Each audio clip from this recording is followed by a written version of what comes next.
panjangnya 48 cm. 48 cm. Dan yang membantu Dokter Hamim di sini, Masya Allah, luar biasa. Terima kasih ya dok ya.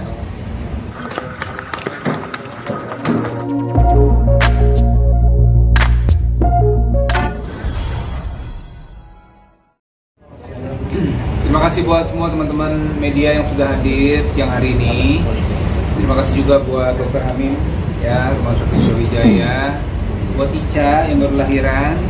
Jadi teman-teman, hari ini kita mau bercerita tanggal 22 April 2024 jam 6 pagi.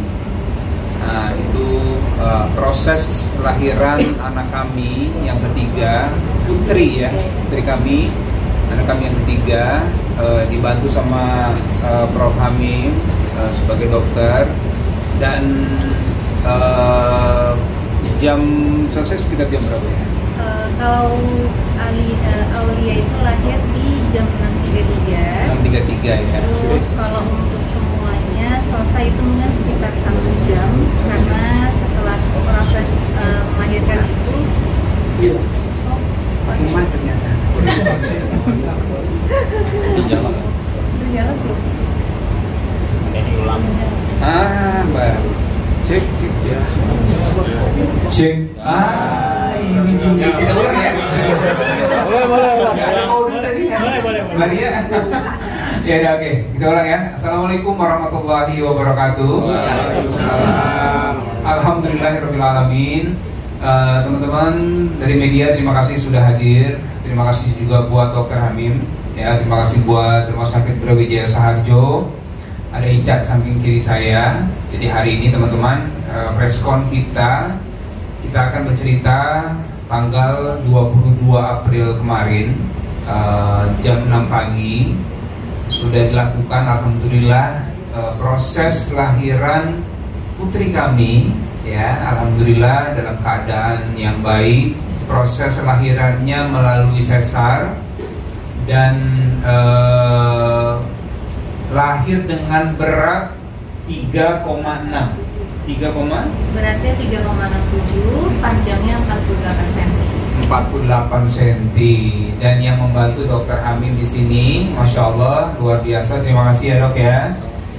Dan kami beri nama anak kami adalah Aisyah Aulia Putri Harlino. ya, Aisyah Aulia Putri Harlino. Aisyah itu dari nama istrinya Rasulullah. Kemudian Aulia itu juga berarti pemimpin yang baik ya, Insya Allah. Putri karena dia perempuan, dan Harlino nama saya. Jadi doa yang kami semakan di nama putri kami, semoga menjadi perempuan soleha seperti istrinya baginda Rasulullah, dan juga bisa menjadi pemimpin yang baik, Insya Allah seperti itu. Dan semua proses berjalan dengan lancar. Dibantu dengan tim dokter dan tim medis yang sangat juga profesional ya, dipimpin oleh Dokter Hamim di sini. Dan juga terima kasih dari kami berdua untuk Rumah Sakit Brawijaya Saharjo yang sudah memberikan pelayanan yang sangat luar biasa ya, dan kami sangat merasa terbantu sekali. Dan kami merasa bahwa rumah sakit ini memiliki kenyamanan ya untuk segala hal, termasuk juga green hospital konsepnya. Kira-kira itu yang bisa kami sampaikan. Ica mungkin mau tambahin? Iya, jadi alhamdulillah kita sangat terbantu sekali dengan Rumah Sakit Brawijaya Saharjo, karena jujur walaupun sudah pernah operasi sesar sebelumnya untuk kedua anak sebelumnya gitu, tapi walau di kehamilan yang ketiga ini itu memang banyak sekali ceritanya ya. Gitu, mulai dari tanggal lahiran yang maju, terus juga proses yang memang ini anak perempuan pertama kami gitu. Jadi kami sangat berterima kasih sekali sama Rumah Sakit Brawijaya Saharjo, dan alhamdulillah prosesnya semua cepat, dan bahkan sekarang pun juga nggak nyangka karena berbeda dari saat melahirkan sebelumnya gitu. Waktu melahirkan Prepra dan Malik di hari ketiga ya, keempat ya. Hari keempat itu masih beradaptasi dengan semua keadaan. Kalau yang sekarang sudah lebih kuat, jadi sudah bisa lebih jalan, pemulihannya juga lebih cepat. Jadi sebenarnya HPL-nya Ica itu tadinya tanggal 1 Mei, tapi ada beberapa hal yang memang mengharuskan untuk dilakukan tindakan sesar di tanggal 22 April. Kami saat Ica sama saya datang ke rumah sakit ini tanggal 21 sore hari untuk CTG janin ya mengecek jantungnya janin. Dari hasil itu kemudian dilaporkan ke Prof, dan Prof langsung merekomendasikan supaya dilakukan tindakan di tanggal 22 jam 6 pagi. Karena hasilnya itu memang menurut Prof harus dilakukan di secepat mungkin begitu ya, sesegera mungkin. Maka dilakukanlah sesar itu di tanggal 22 April 2024. Nah, selanjutnya nih kita akan dengar juga dari Prof kira-kira bagaimana saat prosesnya kelahiran Ica, kelahiran putri kami melalui proses sesar itu. Silakan Prof.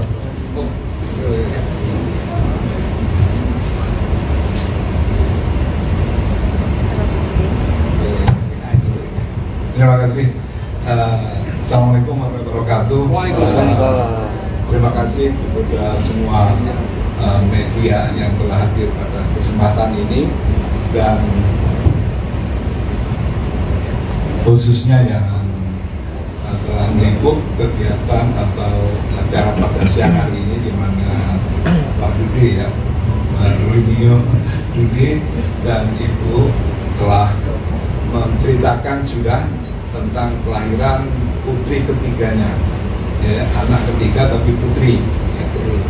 Jadi pada hari Senin tanggal 21 itu dilaporkan bahwa istri Pak Dude, Bu Ica ya,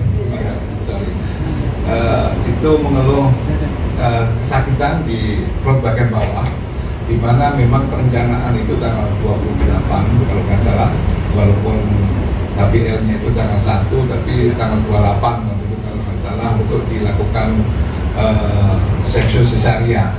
Kenapa seksio cesaria? Karena Ibu Ica ini sudah 2 kali seksio, atau sudah 2 kali pembedahan untuk melahirkan anak. Alhamdulillah, melihat dari hasil kardiotomografi atau CTG yang dilaporkan tadi, di mana CTG itu adalah menggambarkan kondisi rahim dan menggambarkan kondisi jantung janin. Ada 2 item atau 2 faktor ya, melihat kondisi jantung janin dan kontraksinya atau kondisi rahimnya, maka bisa diperkirakan untuk di sesar pagi hari. Nah, karena kalau kegiatan itu dilakukan di waktu malam, kecuali emergensi ya, itu biasanya persiapan dan seterusnya itu kurang lengkap lah. Jadi pagi hari kita tetapkan jam 6 dan kebetulan setuju baru pasien dan keluarganya, dan kemudian kita putuskan untuk cesaria di lantai 7 jam 6 pagi. Alhamdulillah semuanya lancar, jadi bayi dilahirkan jam 6.30 ya, dan menangis langsung, artinya bayi dalam keadaan sehat walafiat. Alhamdulillah. Kemudian kegiatan sesar diselesaikan sampai jam 7.30 mungkin ya, jam 7.30, dan Ibu Ica sudah bisa kita pindah ke recovery room atau ruang pulih, dan selanjutnya diobservasi 1-2 jam. Setelah semuanya baik, kontraksi baik, tensi baik, maka bisa dipindahkan ke ruang rawat biasa. Dan Brawijaya, kami sebagai manajemen Brawijaya mengucapkan selamat atas kelahiran putri ketiga, dan saya mengucapkan juga terima kasih atas kesediaan untuk mau lahir di Brawijaya. Justru ini yang kami harapkan dari teman-teman sejawat, teman-teman sekalian, mungkin media bisa menyampaikan.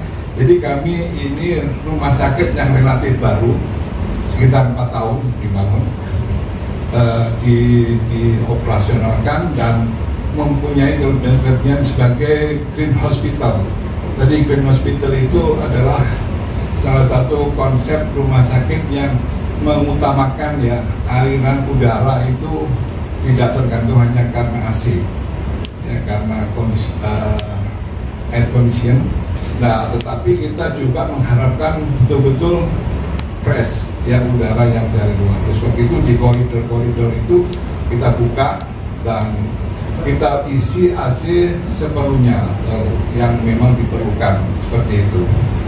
Nah, kami Rumah Sakit Brawijaya ini adalah rumah sakit salah satu yang terbesar di antara rumah sakit yang dimiliki Brawijaya Investama, dan kami sebagai General Hospital, dan kami punya beberapa unggulan, salah satunya ya tentu dengan tingkat operasi yang sulit, baik itu operasi jantung mau operasi bedah sesar seperti plasenta akreta itu salah satunya di sini tempatnya.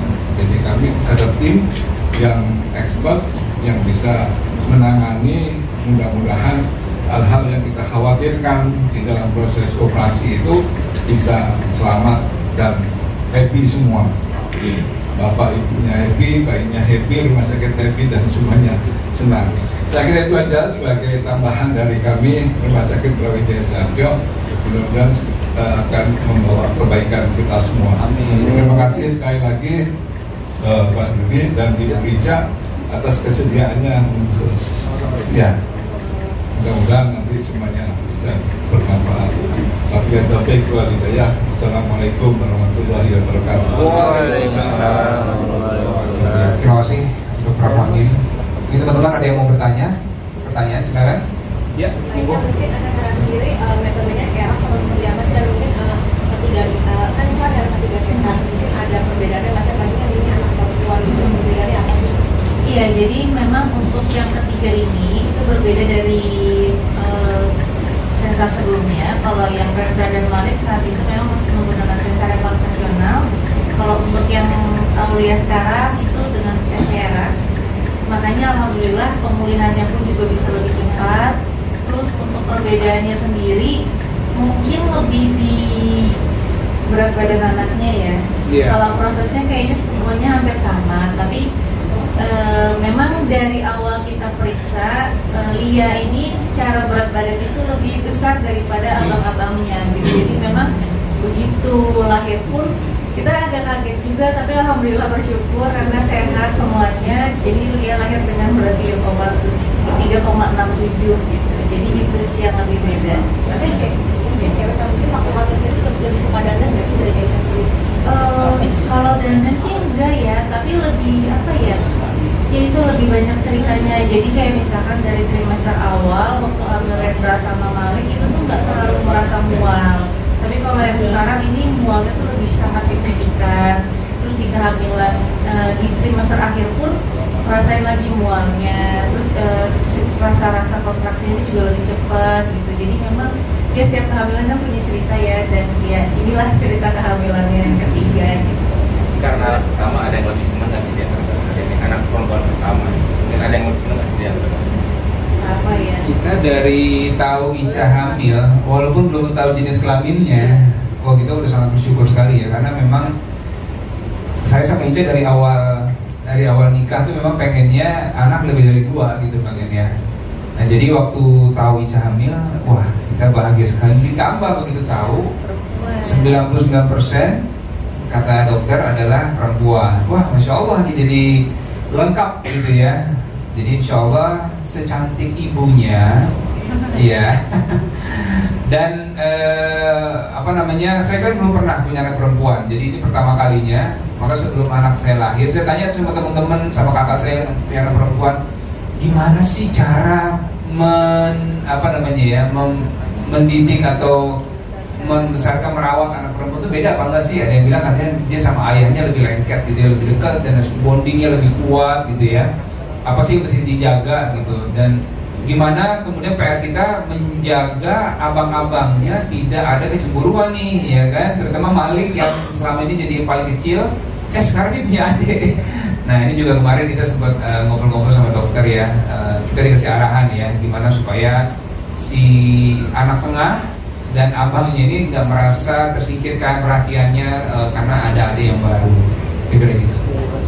Mungkin ini kan bisa dikatakan kayak anak cewek biasanya kan cowok kan emang nggak tindik, kan sekarang langsung ditindik atau gimana sih untuk telinganya sendiri supaya nggak merasa sakit? Iya. Nah kemarin kita juga konsultasi dokter anak. Nah beliau bilang boleh ditindik ya, boleh ditindik. Tapi itu pilihannya kembali ke orang tuanya, mau ditindik langsung atau enggak, gitu dok ya, boleh ya. Jadi kalau tapi antingnya kita udah siapin. Nah ya, hadiah dari adiknya Ica ya. Hadiah dari adik Ica, jadi karena kan adik Ica nanti perempuan semua, jadi ngasih hadiah anting. Jadi kalau misalkan memang kita memutuskan untuk langsung ditindik, antingnya udah ada. Nah ini karena kita hari ini hari terakhir kita mau putuskan kita mau tindik apa enggak hari ini. Nanti kita lihat ya. Aduh deh. Maksudnya ada Udah tiga kali, maksudnya 3 kali sesar dan anak perempuan udah diakan kan nanti udah nggak mau minum lagi, maksudnya udah Oh begitu. soalnya 3 kali sesar. Apa namanya itu nanti kita bahas berdua ya, bagaimana karena kan yang hamil Ica ya. Kalau saya kan bagaimana persetujuan Ica ya, kalau Icanya siap ya monggo bismillah ya. Kalau saya sih 6, 7 3 ini buat kami berdua sudah alhamdulillah ya, kita akan besarkan dengan sebaik mungkin. Tapi kalau nanti misalnya Ica bilang yuk kita tambah lagi misalnya gitu kan, oh saya sih siap insyaallah ya. Dan ada Prof Hamim juga di sini kan, jadi insyaallah apa namanya kita bisa konsultasi juga dengan yang ahlinya lah gitu ya, expert gitu insyaallah. maksudnya mungkin ada perasaan haru nggak sih saat mengajani anak perempuan? Nah itu ya, jadi waktu kan saya ikut ke ruang operasi, jadi sama Prof saya dikasih izin ya Prof, saya masuk ke ruang operasi, melihat semua prosesnya. Begitu tangisan pertama itulah yang bukan mengazankan, justru yang saya mengharukan pada saat dia nangis pertama kali diangkat sama Prof Hamim, Ica langsung nangis gitu ya. Terus saya masih bayang itu masih Rendra Malik waktu lahiran. Dan harunya di situ sih saya. Terus melihat pertama kali dokter anak membersihkan, kemudian saya lihat wajahnya. Pertama yang ada di kepala saya ini Rendra banget waktu pertama kali lahir, ya. Mukanya Rendra banget, tapi juga mirip saya masih kecil gitu. Jadi perpaduan itulah, itu satu keajaiban. Jadi Allah berikan sesuatu yang luar biasa lah. Tapi kalau buat saya mengharukan saat pertama kali dengar tangisan dia. Kemudian waktu diangkat, Prof yang angkat gitu ya, saya lihat Pak ini anaknya udah lahir, wah itu udah nggak bisa nahan air mata. Saya lihat Ica juga udah nangis ya. Jadi boleh saya gimana? Iya, jadi terharunya sama ya kalau pas lagi lahiran itu kan, karena kan kalau misalnya sesar itu ibunya kan nggak bisa melihat pas diangkat, jadi bisa melihat diangkat itu kan memang dokter dan juga pendampingnya gitu. Jadi pas dengar tangisan, karena itu yang bisa menandakan bahwa bayinya sehat atau enggak gitu kan. Jadi begitu kita dengar tangisan pertama itu langsung bersyukur banget, langsung alhamdulillah. Dan begitu dikonfirmasi bahwa perempuan ya Bu bayinya gitu kan, itu kita kayak wah ternyata benar gitu, 99% dan akhirnya menjadi 100. Terus bisa dikatakan sekarang kita udah ada teman ceweknya nih gitu, boneka cewek yang diberikan boneka itu seperti apa sih? Mungkin nanti Kak Rudy jangan kaget kalau tiba-tiba udah diikat rambutnya. Oh kakak diikat rambutnya? Oh. Iya. Terus tiba-tiba bajunya kembar gitu kan. Karena kan biasanya kalau perempuan tuh lebih gemes ya sama sesuatu yang couple gitu kan. Jadi terus nanti kalau misalkan katanya kan anak perempuan itu lengket sama ayahnya. Jadi mungkin ayahnya juga harus siap kalau tiba-tiba harus bisa ngiketin rambut anaknya. Mungkin belajar dari ikat rambut ibu dulu ya. Tapi kalau Ica ini persiapannya sudah beberapa bulan sebelum dia lahiran. Jadi beberapa tiba-tiba paket datang ke rumah ya. Sudah kenapa nih kok baju perempuan, anak-anak kecil ya, baju bayi, perlengkapan kan. Nah nyata Ica sudah menyiapkan itu. Dan memang kalau Ica bilang apa namanya, pernak-perniknya memang lucu-lucu gitu. Nanti saya mau harus belajar juga. Untuk kakak-kakaknya ketika yang tadi 2 orang itu udah dikenalin terus responnya punya adik gitu. Nah jadi Rendra sama Malik waktu lahiran itu jam 6 pagi mereka nggak ada di rumah sakit ini. Mereka masih di rumah tuh. Mereka baru sampai jam 8 ya? Mereka jam 8, jam 10. Jam 10 gini, kan kita datang ke rumah sakit hari Minggu tanggal 21. Terus kita memang sudah di situ kita kasih tahu ke mereka bahwa bunda sama ayah nggak pulang dulu ya, karena memang ternyata bunda harus melahirkannya insya Allah besok pagi. Mereka pengen sebenarnya ikut, cuma kita memutuskan untuk kayaknya daripada nanti rebutan, dan ini kan sebenarnya agak dadakan ya gitu. Jadi nggak apa-apa di rumah dulu biar mereka juga cukup istirahat. Nanti begitu babynya sudah lahir, sudah masuk ke kamar, mereka bisa lihat dengan tenang gitu. Jadi akhirnya memang mereka datang itu nih tanggal 22 sekitar jam 10 pagi, masuk kamar langsung yang dicari udah Assalamualaikum, babynya mana gitu. Dari depan lorong rumah sakit itu udah teriak-teriak mereka belum tahu nama ya. Jadi yang mereka teriak Deru gitu ya. Jadi Deru tuh Malik ngasih nama adik baru, namanya Deru. Itu dari bulan pertama ya. Dari sebenarnya dari yang 2019 kan. Iya. Terus mereka tuh pokoknya manggil Deru. Jadi dari lorong mereka udah teriak, Ica juga udah dengar dari kamarnya, cuma nggak bisa ngomong baik kayak, aduh, ya mereka udah teriak ya udahlah gitu. Begitu melihat sih mereka heboh banget sih antusias. Sampai hari ini begitu mereka pulang sore kan pagi sekolah, sebelum sekolah video call dulu tuh. Mana adik gitu. Jadi mereka semangat sekali. Kak, ini kan bisa dikatakan udah 3 anak nih, 3 anak lagi nih cewek. Pakai pengasuh atau tetap dipakai nggak pengasuh? Kita sebenarnya anak pertama kedua ada yang bantu gitu. Terus memang untuk anak ini yang ketiga kita belum ada tambahan ya. Maksudnya cuma memang kalau misalkan pastinya ya yang membantu itu untuk nge-backup kita juga kan, karena kan Rendra sama Malik juga udah sekolah, terus sebelumnya nanti kalau dia juga ada kerjaan cuti atau di luar kota gitu. Jadi supaya di rumah nggak terlalu keteteran gitu. Cuman kalau untuk apakah setiap anak nanti ada pengasuh, kita sih belum kepikiran seperti itu gitu. Pokoknya yang penting kita berusaha untuk semuanya kita asuh sendiri, kita urus sendiri semuanya gitu, sampai nanti dia bisa. Kayak udah siap lagi begadang. Oh udah, jadi udah dikasih tahu sama Prof ya, jadi begadang. Karena bayi memang kan ada fase-fase ya, begitu baru lahir menyusu tiap 2 jam ya, kita juga harus standby terus dari kemarin, makanya ini agak kurang tidur nih ya, tapi tetap cantik. Iya, oke kan. Jadi kita siaplah dengan semua konsekuensi harus kita jalankan, karena itu yang kita sudah alami juga di anak pertama dan anak yang kedua gitu ya. Jadi insya Allah siap untuk begadang. Aicha, ada treatment khusus nggak sih? Kayak biasanya abis lahiran kan orang tua zaman dulu kan mungkin ada jamu atau apa yang masih kamu sampai anak ketiga ini? Sejujurnya dari anak pertama nggak ada sih, cuman memang mengikuti saran dokter aja justru. Jadi kalau mungkin ya perbedaannya, kalau zaman dulu kan disebutnya itu gurita ya, tapi kalau zaman sekarang kan sudah lebih modern, kita pakainya korset gitu. Nah, jadi memang salah satu hal wajib yang perlu dipakai untuk ibu setelah melahirkan itu adalah korset. Kenapa? Ya karena untuk mengembalikan bentuk tubuhnya supaya seperti sebelum melahirkan lagi gitu. Dan ditambah kalau untuk kita yang operasi sesar itu untuk meredakan rasa nyeri juga di bagian jahitannya gitu. Jadi kayaknya itu sih. Tapi kalau untuk minuman khusus apa enggak, paling yang lebih diperhatikan itu adalah makanan, karena kan nanti apa yang dimakan itu akan lari ke ASI kan, terus akan diminum sama bayinya gitu. Jadi kayaknya lebih ke situ. Yang penting semuanya sehat dan dipantau aja semuanya. Jadi nggak ada kayak ritual atau minuman khusus gitu kan. Aicha, maksudnya mungkin ada proses penyambutan di rumah nggak sih? Karena kan ini anak perempuan pertama nih. Atau ada dekorasi khusus di rumah gitu? Tidak.